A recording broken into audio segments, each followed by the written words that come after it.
tardes. El día de hoy les voy a explicar el pasado simple en inglés. El pasado simple se usa para informar acciones que estábamos haciendo en el pasado y terminaron en el pasado.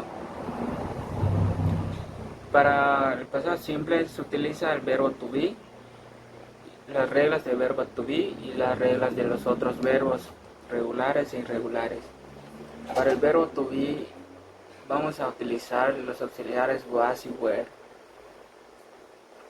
Was nada más lo vamos a utilizar en los singulares de terceras personas y en el I.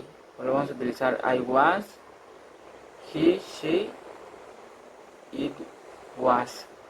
Para los demás pronombres personales, you, we, you y they, vamos a utilizar were.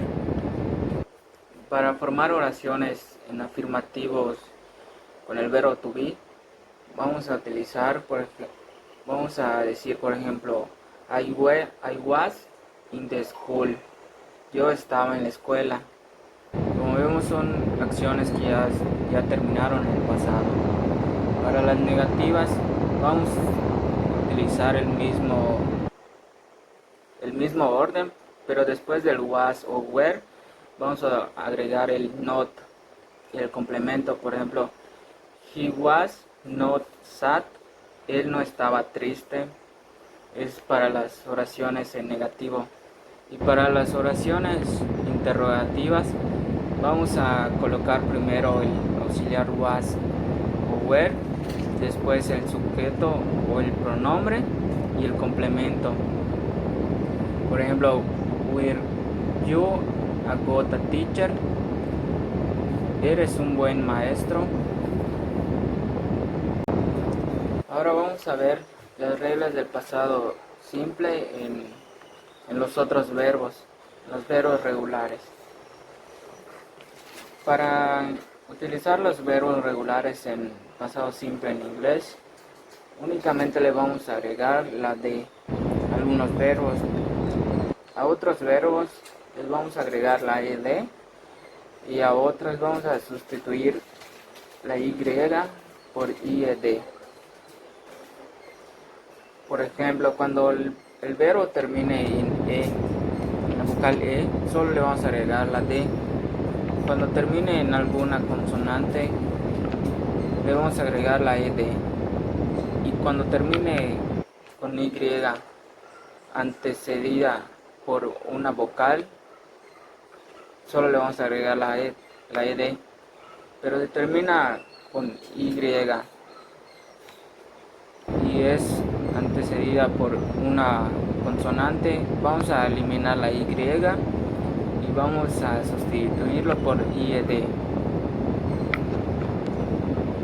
Para formar oraciones afirmativas en pasado simple con los otros verbos regulares, vamos a utilizar las estructuras del sujeto o el pronombre, el verbo,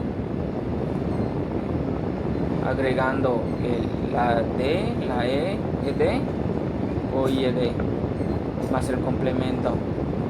Por ejemplo, I work at the Starbucks. Vamos a agregar ed a work y quedaría work, que quiere decir yo trabajaba en Starbucks. Otro ejemplo es I study systems. Yo estudiaba sistemas.